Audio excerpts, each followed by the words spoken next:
Assalamualaikum warahmatullahi wabarakatuh. Salam sejahtera bagi kita semuanya. Salam budaya, salam kebajikan, dan tetap sehat untuk menyaksikan channel Cikal Alit. Channel Cikal Alit yang selalu konten untuk napaktilas, sejarah, dan peninggalan-peninggalan yang ada di Pacitan. Dan saat ini saya berada di wilayah Dusun Luduan, Desa Mentoro, Kecamatan Pacitan, Kabupaten Pacitan.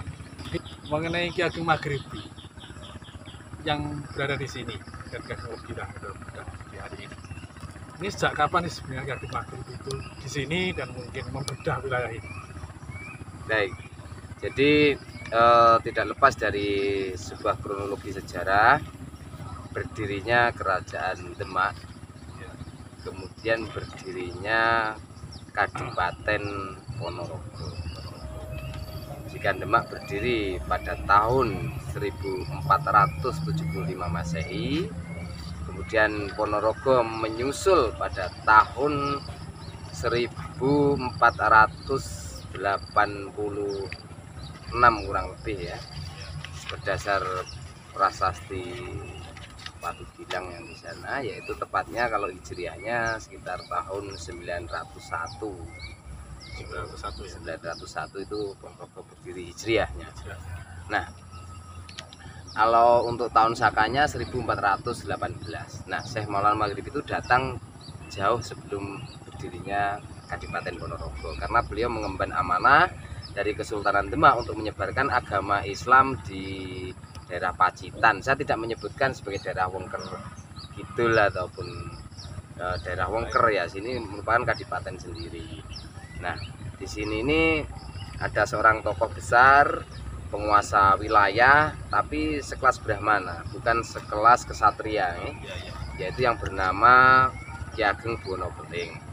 Dan selama pendakwahan agama Islam yang dilakukan Syekh Maulana Maghribi di daerah Pacitan, tepatnya di sekitaran daerah Mentoro, Desa Mentoro ya, ini dikenal dengan nama daerah Duduh atau daerah Tandur. Duduh itu kan artinya tandur, jadi seperti menanam padi gitu. Dalam tradisi Islam Jawa itu kan penyebaran agamanya seperti orang menandur, jadi dia dengan cara menanam kemudian berbuah terus beranak pinak, kemudian bisa dipanen ya, dan beranak lagi dan seterusnya gitu. Nah, ini daerah Duduan kurang lebih jauh sebelum Ponorogo berdiri, tetapi setelah Demak berdiri, yaitu antara tahun 1475 sampai 1486 diantaranya itu Masehinya. Jadi berarti di sini atau di daerah ini ya yang kita saat ini berada ya, berarti sudah lebih dahulu ya, lebih tua lah kalau kita bilang. Tetapi kalau saya tadi saya dengarkan atau saya analisa, jadi di sini dulu cara membedahnya pertama untuk dakwah. Iya, begitu ya? betul sekali. Karena yang dikirim oleh dari Demak itu ulama. Ya, Gitu. ada dua orang Ada itu. dua orang ya. Ada dua orang bersama Joko Delek atau Raden Sunan Geseng, atau disebut juga sebagai Ki Ageng Petung. Itu yang mendampingi Syekh Maulana Maghribi, karena Syekh Maulana Maghribi ini kan keturunan Maghrib ya, daerah barat. Artinya Maghrib itu kan barat bisa analoginya bisa Turki, bisa Persia, bisa tanah Maghrib Maroko. Nah, artinya bukan orang asli tempatan. Sementara Sunan Geseng ini kan orang asli tempatan yang dia tahu karakter sosial budaya masyarakat, sehingga butuh translate ya, butuh seorang pendamping yang bisa menerjemahkan apa yang menjadi materi pendakwahan dari Syekh Maulana Maghribi. Ya, jadi berarti Syekh Geseng atau saya pernah baca juga itu ada tulisan di daerah selatan sana, Syekh Siti Geseng. Betul itu yang Ki Ageng Petung ya. Ki Ageng Petung bersama utusan Demak ke sini dengan Ki Ageng Maghribi yang konon katanya dari Maroko. Dari saya baca yang terakhir dia datang dari barat, Iya. artinya di daerah Teluk, Betul. dari Maroko. Kebetulan Maroko musim final Piala Dunia. Jadi iya, Kakek Maghribi ya, kita bicara Kakek Maghribi di sini. Kakek Maghribi itu apakah babat atau dia tinggal datang untuk berdakwah di sini? Kalau babat ini kan ada beberapa pemaknaan seperti seri-seri dialog kita yang terdahulu ya. Dahulu ya. Ya, jadi babat ini kan memulai sesuatu. Nah, memulai sesuatu itu bisa pembukaan wilayah, ya, nah, penduduk baru, ya, atau bisa jadi pada era itu adalah memulai satu sistem yang baru, sosial yang baru atau kepercayaan yang baru, kan ya, Dan? Ya. Jadi babat Islam, Ya. babat Islam di Tanah Pacitan. Kalau penduduknya sudah ada karena ada tokoh yang bernama Bono Keling lebih tua berada di Pacitan. Ya, ini menarik sekali ya. Berarti kalau kita tuntutkan atau kita kaitkan rantai-rantainya, itu bolehkah kita mengatakan bahwa salah satunya Pacitan babatnya di sini? Bisa, Bisa ya? sangat bisa. Bisa ya. Babat Pacitan dari era Bono Keling menuju ke era Andahan Demak. Ya. Jadi kembali ke ini ya, sekitar tahun 1486 kira-kira ya. Ya. Yang ada Betoro Katong pemerintah waktu itu. Jadi dia konon katanya sudah bersahabat sebenarnya dengan Maghribi, cuman karena belum ada mandat dari Demak. Oh ya, Waktu itu ya. itu karena Lembu Kanigoro atau Betoro Katong sendiri sebelum menjadi adipati atau bisa disebut sebagai Raden Purbo, itu beliau merupakan anak turun dari Brawijaya V, ya, Majapahit, sama seperti Raden Patah. Jadi beliau itu bersaudara dan mereka berguru agama Islam langsung dengan para wali. Khususnya ada cerita yang mengatakan bahwa itu Kanjeng Sunan Kalijogo yang menjadi guru besarnya. Dan Syekh Ulama Maghribi sebagai ulama juga berkaitan erat dengan para wali songo yang asli Nusantara. Kalau dulu ya, dulu itu semua penyebaran Islam itu melalui paturan. Kita lihat para wali itu semua berada di daerah Pantura, Tuban dan sekitarnya, atau Tapal Kuda. Jadi untuk Ki Ageng Maghribi sendiri ini kan juga banyak yang mengatakan dari kelompok-kelompok Islam, pondok-pondok pesantren itu karena salah satu wali yang ditempatkan di sini di Pacitan, salah satu wali katanya. Iya. Nah, ini bagaimana? Jadi waliullah itu sebenarnya tidak hanya terdiri dari 9. Ya. Waliullah itu memiliki 2 karakter. Kalau dalam tradisi asketik Islam itu ada yang masyhur atau terkenal, ada yang mastur, yang tersembunyi. Nah, jadi jumlah wali itu sangat banyak sebenarnya. Cuman yang memiliki peran dalam babat Islam di tanah Jawa itu ya Wali Songo yang terkenal. Sementara Wali Songo sendiri representatif kepada penguasa wilayah. Jadi bisa berganti kepada anak turunnya Ya. atau kepada orang lain yang memiliki makom sama. Jadi wali sendiri bisa bersilih berganti. Jadi 9 ini merupakan mufti agung di Kerajaan Demak. Mufti agung di Kerajaan Demak itu dari 9 elemen ya, 9 elemen para wali. Sehingga kalau Syekh Maulana Maghribi adalah seorang wali bisa juga itu. Cuman beliau tidak termasuk yang menjadi mufti agung di Kerajaan Demak. Berarti kalau zaman sekarang itu kerajaan atau mungkin negara lah seperti Ya. Indonesia ini ada tim 9. Oh, iya betul. Tim 9 yang itu tadi. Iya, seperti Kanjeng Sunan Giri sendiri juga beliau disebut Sang Hyang Girinoto. Girinoto. Sang Hyang Girinoto itu kan beliau itu juga seorang raja, Raja punya kedaton giri, Giri gitu ya, giri kedaton. Jadi beliau itu juga kedaton sendiri dari kata datuk, ya itu kedatuan atau kedaton. Nek keraton itu ratu, ratu keraton keratuan, jadi keraton keraton gitu. Jadi beliau itu seorang datuk atau yang di Pertuan Agung. Pertuan Agung. Ya. Ya memang kita bicara Sunan Giri yang di Gresik itu dia memang bangsawan. Bangsawan, Bangsawan ya. penguasa wilayah. Masa wilayah di situ.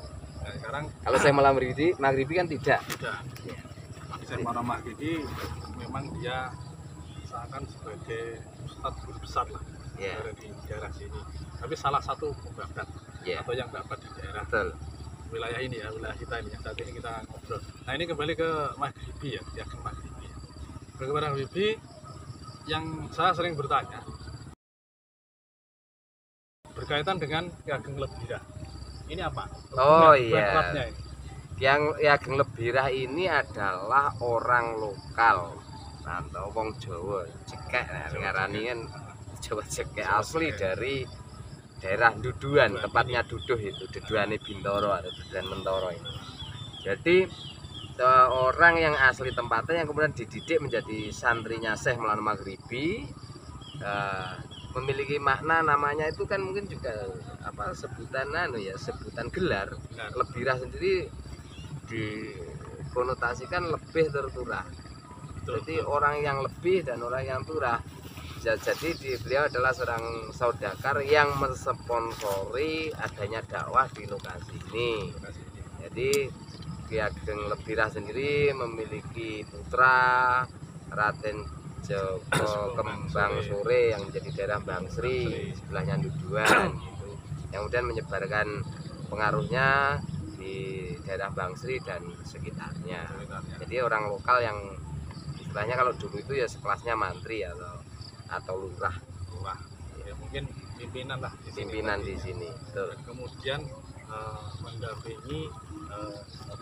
mendampingi Ki Ageng Maghribi untuk berdakwah. Iya.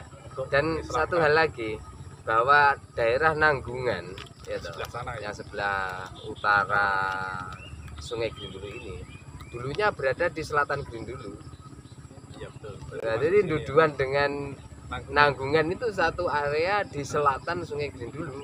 Karena pergeseran sungai yang semakin mengikis, sungai semakin ke selatan loh, ini akhirnya menjadi utara, daerah utaranya Duduhan, utaranya Mentoro, jadi desa sendiri.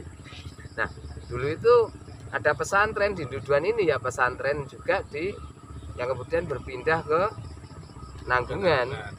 Dari Nanggungan pindah lagi ke area Widoro, kemudian pindah ke Manten, kemudian pindah ke Tremas, asal cikal bakalnya juga dari Duduhan. Karena Duduhan dulu kan pesantren. Pesantren betul. Jadi ini kemarin kita ada peneliti teman-teman dari Yogyakarta ke sini, Ya, itu meneliti tanah yang di sini. Iya. Kata itu struktur tanah di sini. Ternyata tanah di sini dengan alat canggihnya teman-teman dari Jogja iya. kemarin ya, di bawah sini katanya masih ada situs ya. Ada situs yang memang kalau Tertanam, tertanam terpendam. di sini, kalau kita menggali dengan biaya besar. Ini apakah salah satunya peninggalan itu? Ya kalau kita menuju ke arah artefak ya, karena Duduhan ini kan satu wilayah yang sering diterjang banjir dulunya. Dulunya. Wah, sehingga lumpur itu kan naik ke permukaan. Nah, terkait dengan lahan yang konon ceritanya terpendam di situ ada artefak yang tertimbun tanah, ya memungkinkan juga. Sebab apa? Daerah Duduhan itu kan sering terjang banjir. Jadi sungai yang sebelah depan kita ini meluap kemudian bawa lumpur. Nah, makin hari dataran kita itu semakin tinggi, sehingga artefak-artefak itu memungkinkan untuk terpendam lumpur. Ya, kita lihat seperti area persawahan sendiri lebih tinggi dengan sungai. Betul, betul. Ya kan, karena dulunya lumpur itu meninggikan elevasi tanah. Karena bisa jadi itu terjadi, cuman artefak apa lagi yang ada di Duduhan ini, sementara kita masih punya watu lumpang ya, watu lumpang itu sebagai peninggalan zaman dahulu pada zaman pesantren sini, yang masih ada di sekitar lokasi Sekitar Mandar. lokasi ya. Ya. Ya, ini akhirnya kan Watu Lumpang ya, setelah Piagam Maghribi dapat di sini, Piagam Lebira sebagai sponsornya memperkuat masyarakat Duduhan, namanya Duduhan itu ya, jadi Duduhan Bintoro ya namanya. Iya, sudah ada Jadi, Bintoro, Nah, Mentoro. jadi yang Watu Lumpang yang ada, yang masih ada sekarang ya, Watu Lumpang itu situs, salah satu situs yang mungkin berapa usianya, kira-kira berapa, karena kan ada struktur batunya dan lain sebagainya. Oh iya, kalau terkait dengan uji karbon itu kan sangat relatif sekali ya, banyak pertimbangan seperti korosi asam, kena hujan, kena panas, oksidasi dan lain-lain. Tetapi kalau dilihat dari fisiknya memang itu batu yang cukup tua. Cuman kalau batu yang tua ini kan bisa mengalami pecah ya, kemudian dia bisa hancur seketika ketika oksidasinya sampai ke dalam. Nah, untungnya kalau sekarang masih utuh gitu. Saya rasa kalau untuk uji karbon itu relatif sekali ya, karena pembuatannya batu itu kan, misalnya waktu pembuatan ini waktu sudah mengalami korosi, atau batu itu bisa bertahan sekian tahun, ada yang seperti itu, ada yang bisa bertahan sekian tahun tergantung dari bahan bakunya gitu. Jadi kalau untuk uji karbon pada bebatuan itu ya banyak faktor yang harus dipertimbangkan, tetapi kalau untuk logam itu lebih cepat ya. Jadi Logam, keramik itu kan lama ya, dulu berada di sini, di ini kalau nggak salah ya. di sini ada pohon mundu yang sering anak-anak itu kalau itu matang Warnanya sering kuning ya. kuning itu enak sekali untuk vitamin C, anak Oh, yang iya. kena apa Sariawan. langsung sembuh seketika. Iya. Di bawahnya itu Watu Lumpang, ini daerah ini Iya. saya masih ingat gitu. Ya, Jadi itu ada apa hal mistis ini saya tanyakan juga. Dulu pernah dibawa ke dinas kebudayaan, waktu itu masih dinas pendidikan ya. ya. Kalau tidak salah kepalanya Pak Nardi gitu. Oh iya. Pak Nardi Ya, itu pernah almarhum. dibawa ke sana, almarhum Pak Nardi. Itu kembali ke sini sendiri.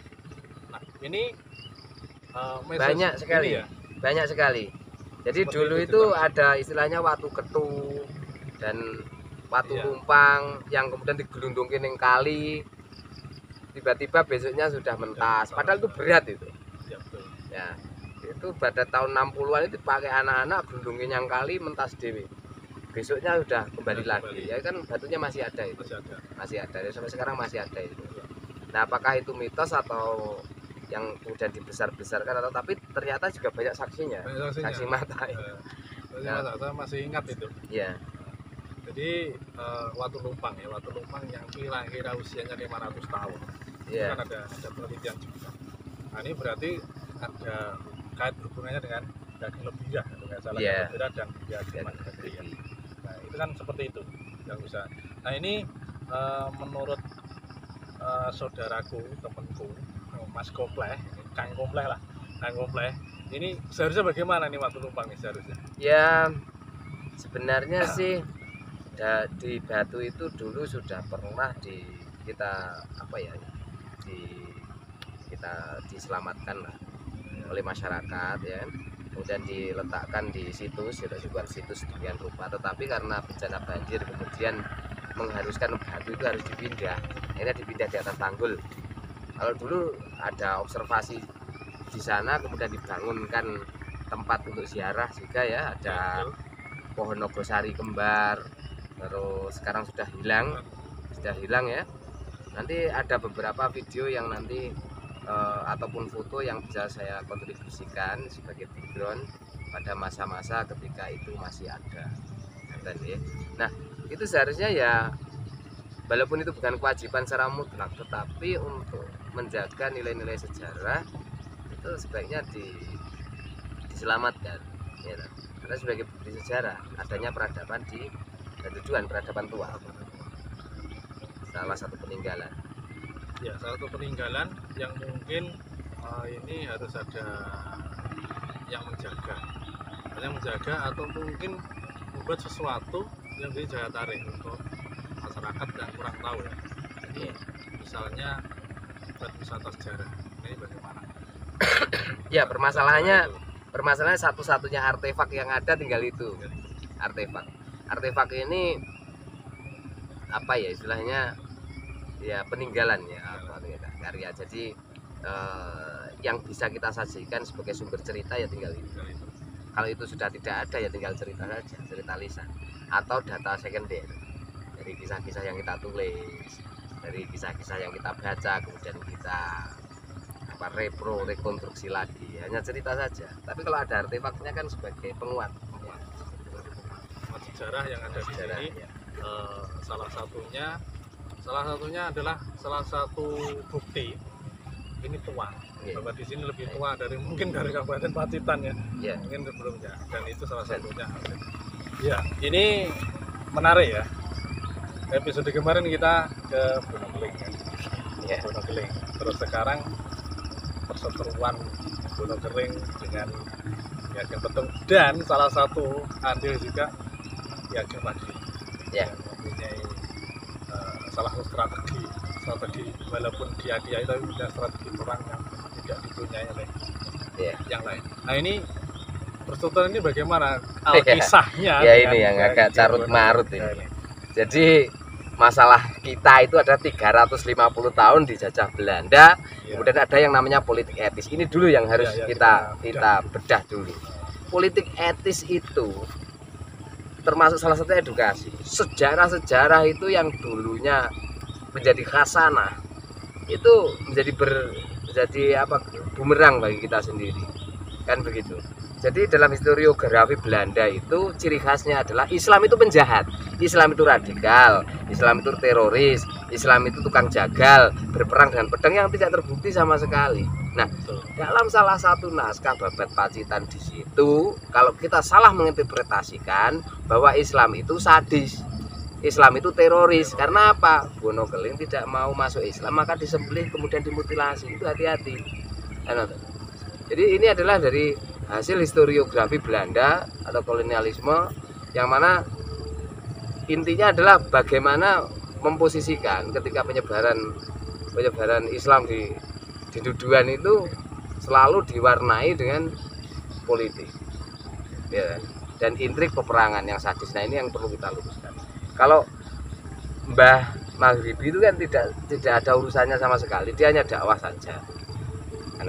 Jadi beliau tidak terlibat sama sekali dalam penumpasan atau mengalahkan Ki Ageng Bonokeling. Nah, di situ ada istilah yang namanya Kiai Ajuk. Gitu. Kiai Ajuk ini kan artinya satu pusaka yang dia bisa sebagai kelemahan lawan dari kelemahannya Bonokeling itu kan Kiai Ajuk. Ajuk sendiri itu maknanya adalah wadi, winadi atau ajuk atau winadi. Kalau bahasa Pacitannya ajuk itu adalah winadi atau wadi atau sesuatu yang rahasia, sesuatu yang sangat sinandi. Jadi sebenarnya bukan kemudian Bonokeling itu kalah dengan para utusan Bathara Katong, Ki Ageng Minak Sopal dan Ki Ageng Posong ya toh. Nah, di sini Ki Ageng Petung sebagai asistennya atau pengikutnya Syekh Muhammad Maghribi itu diberitahu tentang pusaka Kiai Ajuk atau sesuatu yang bisa untuk menaklukkan Bonokeling. Jadi hanya nasihat saja di situ ya. Bahwa zaman sudah berganti, bahwa era Majapahit sudah habis ya. Dan kemudian era Demak lah yang kemudian jadi kiblat. Nah disitulah akhirnya Ki Ageng Bonokeling itu mupus gitu. Maka dipecahlah antara golongan Brahmana atau dilambangkan dengan kepala dipenggal, yaitu itu adalah golongan Brahmana. Golongan Kiai Ajuk itu bisa memenggal kepala atau golongan Brahmana, dengan golongan kesatria badan gitu. Kaki tangan itu adalah golongan Waisya dan Sudra. Itu yang digunakan untuk memenggal tiga kelompok masyarakat itu adalah Kiai Ajuk. Bahwa hakikatnya manusia itu adalah sederajat, tidak ada kasta, kan begitu. Jadi mereka terlahir bayi itu ya toh tidak membawa karma pala, kan begitu. Itu yang versinya Islam. Artinya terserah, artinya ini saya tidak kemudian mendialogkan masalah keyakinan, tidak, tetapi Kiai Ajuk ini lebih cenderung kepada eksistensi manusia terlahir dalam keadaan suci, kemudian memiliki hak yang sama, yang sederajat dengan manusia yang lain. Karena ketika kemudian dia terlahir sebagai sudra, tidak memiliki kesempatan untuk menjadi kesatria atau menjadi pemimpin atau menjadi seorang agamawan atau brahmana, kan begitu sebenarnya. Maka itu terpenggallah keyakinan lama, kemudian merasuk ke keyakinan yang baru. Berarti ini kalau kita simpulkan bahwa Ki Maghrib itu memberikan sesuatu nasihat secara filosofi ya. Ya, Secara filosofi bahwa secara asketis, secara asketis ya, Atau itu menyelaraskan secara spiritual ya. ya, menyelaraskan, dan Islam itu nggak ada kasta. Tidak ada kasta A, B, dan C tadi ya. Iya. Sampai D tadi yang nggak ada kasta, semua menyelaraskan. Jadi seperti itu. Sastra Jendra Yuningratnya yang dipakai ya. Pangruating Pangruating Watak Diyu. Diyu. Jadi kita mentolerir mengklarifikasi tentang mutilasi tadi. Iya, Ya. karena apa? Nah, Kalau sastra Jendra Yuningrat Pangruating Watak Diyu atau Pangruating Diyu itu kan raksasa yang diruat menjadi seorang kesatria agung. Kemudian dia menggunakan sastra, kata-kata atau ucapan ataupun tulisan. Dan di situ kita itu tercipta dari apa? Dari tidak ada menjadi ada. Siapa yang menciptakan? Pangeran, Tuhan. Jadi kita itu berasal dari Tuhan dan akan kembali kepada Tuhan. Jika Tuhan itu maha besar, maka manusia itu hakikatnya juga besar. Tuhan maha welas asih, berarti manusia itu juga memiliki watak welas asih. Nah, di situ. Jadi watak-watak Tuhan inilah yang kemudian mempresentasikan bahwa manusia itu bisa merefleksikan sifat-sifat Tuhan. Istilahnya ditajaleke lah, tajaleke sifat Tuhan. Makanya nek pemusalah kayak zaman semono kan masih ada ya cerita wali itu yang namanya Sesiti Jenar. Jadi antara saya adalah Tuhan, Tuhan adalah saya adalah Allah, Allah adalah saya, karena saya terbuat dari Allah dan akan kembali menjadi Allah, kan begitu. Itu sebenarnya sih dalam pengertian tertentu ada benarnya, dalam pengertian tertentu ya, dalam tanda kutip itu, bahwa manusia itu terlahir itu dari zat yang maha suci. Makanya tidak terlahir kemudian bergolong-golong dan suku-suku. Itu karena diciptakan pada satu kondisi geografis yang berbeda, orang tua yang berbeda, geopolitik, geososialnya juga berbeda, kan begitu. Tapi pada hakikatnya manusia itu memiliki hak yang sama dan berhak menjadi wali, berhak menjadi kekasih Tuhan, dan berhak atas segala sesuatu nikmat karunia Tuhan tanpa dibeda-bedakan menjadi golongan-golongan. Itu apa yang namanya Kiai Ajuk yang dari Malam Maghribi. Ya, ini ada legenda sebenarnya Kiai Ajuk yang cerita dari mulut ke mulut sampai sekarang. Ya. Itu dulu ada cerita dari seorang budayawan juga. Ya Haryo Baskoro dulu menceritakan bahwasanya Kiai Ajuk, ayah-andanya sampean. Kiai Ajuk itu ketika bagaimana cara mengalahkan Ki Ageng Gonoggeling. Betul. Ki Ageng Maghribi seakan-akan dia meditasi di perumpamaannya seperti itu. Winadi, akhirnya jadi menadi. Winadi. Nah, itu bagaimana caranya? Nah, ya itu karena Ajuk itu diambil dari tanah Winadi. Menadi ya. Jadi yang sekarang menjadi menadi atau wadi atau rahasia-rahasia. Makanya kalau di sana itu ada makam wali banyak sebenarnya di daerah Menadi itu wali banyak dan turun temurun. Ya kan? Nanti kita ambil di kisah selanjutnya tentang Menadi, wali-wali yang di sana itu yang sekarang petilasannya juga masih terjaga asri, ya kan, di sana itu karena memang waktu pendadarannya di daerah Duduan ini, itu kan daerah Duduan itu kan sampai ke wilayah Nadi, sampai ke wilayah Jati. Purworejo. Dan Jati itu sudah wilayah timur. Berarti Jati Purworejo bahkan sampai ke daerah Kebon Agung itu wilayah Duduan, luas, ya kan. Menadi masuk wilayah Duduan. Duduan itu sampai ke mana? Menadi. Kalau Arjo Winangun itu nama Arjo atau Rejo Winangun itu kan munculnya setelah era Mataram. Era Mataram. Itu ada kabupaten. Jadi sudah sekitar 300 tahun. Kemudian 3 abad setelahnya. Yang mengembangkan Jogokaryo I. Jogokaryo I. itu Arjunangun. Itu ada sejarah sendiri nanti. Ini episode nanti ya. Arjunangun kita Siap. ungkap juga itu. Betul. Menarik itu. Biar Betul, saya sepakat dengan senior ya almarhum Bapak Aryo Baskoro dulu menyampaikan kalau penyampaian tentang kelemahan Ki Ageng Bonokeling itu berada di daerah Winadi, ya, di Alas Wono Ayu. Wono Ayu Begitu. Wono Ayu itu ada pengembangan. Jadi ada nama itu Wono tapi Ayu kan begitu, karena memang di sana itu sebelah baratnya ada daerah sebelah timurnya Menadi itu ada daerah namanya Noyu. Oh iya. Jadi Duduan ini Duduan ya, ini kita di Duduan ya. Duduan itu saya menarik itu kalau orang menulis pertama itu bukan lagi Mentoro, bukan lagi Pacitan, tapi pertama menulis itu Duduan. Duduan dan Semua dalam Semua peta ya. Belanda pun sampai tahun 1859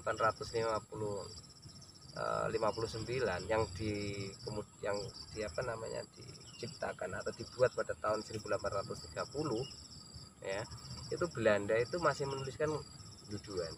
Duduan ini berbeda dengan daerah Mentoro. Makanya kalau masa kecil dulu Nyanti yang Toro, Nyanti yang Duduan, seolah-olah Berbeda.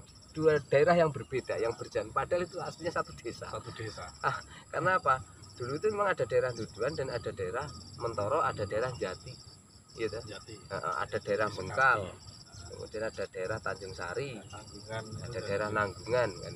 Wonogitri itu juga sendiri. Ya, bukan kalau Widoro. Nanggungan dengan Pacitan itu tidak dibatasi oleh sungai, tapi menjadi satu. Jadi sungainya jauh di sana.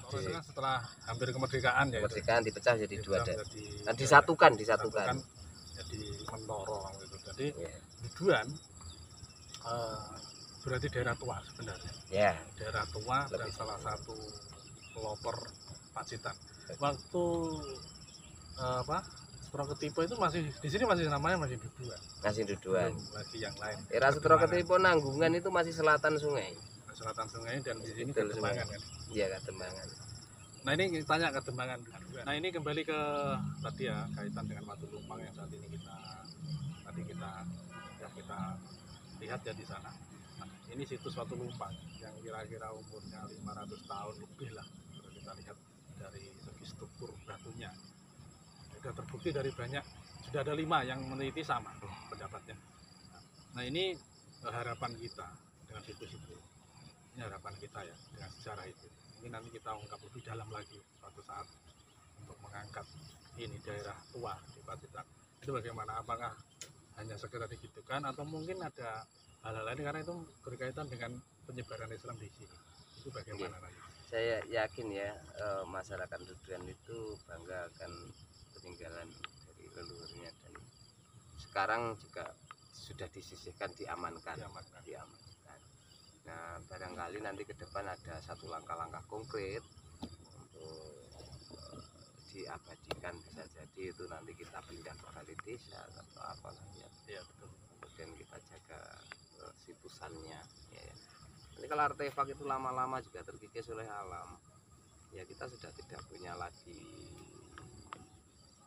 peninggalan. Kita hanya tinggal data sekunder berupa cerita. Tadi sudah bincang tentang Watu Lumpang, juga sejarah daerah sini berkaitan dengan sejarah Pacitan yang sudah panjang lebar, dan nantikan di episode berikutnya bersama Cikal Alit, dan tetap bersama Kang Nur Kompleh sebagai narasumber kita, sebagai orang yang menggali, dan nanti lihat artikelnya yang luar biasa di YouTube ya. Jadi kita lihat semuanya bersama Kang Hirnowo juga, ini salah satu YouTuber kita. Enggak luar biasa, sebagian kecil aja. Iya. Jadi Cikal Alit tetap like, komen, dan subscribe-nya. Dan nanti akan kita terus menggali sejarah-sejarah Pacitan sampai tuntas, dan nanti kita refleksikan untuk Pakuan Pacitan. Terima kasih untuk teman-teman sahabat Cikal Alit, tetap semangat, tetap berkonten dengan baik, dan terima kasih Kang Kompleh telah menemani kita, dan saya Anjas Baskoro juga terima kasih pada semuanya. Terima kasih. Akhirnya billahi fisabilil haq, wassalamualaikum warahmatullahi wabarakatuh.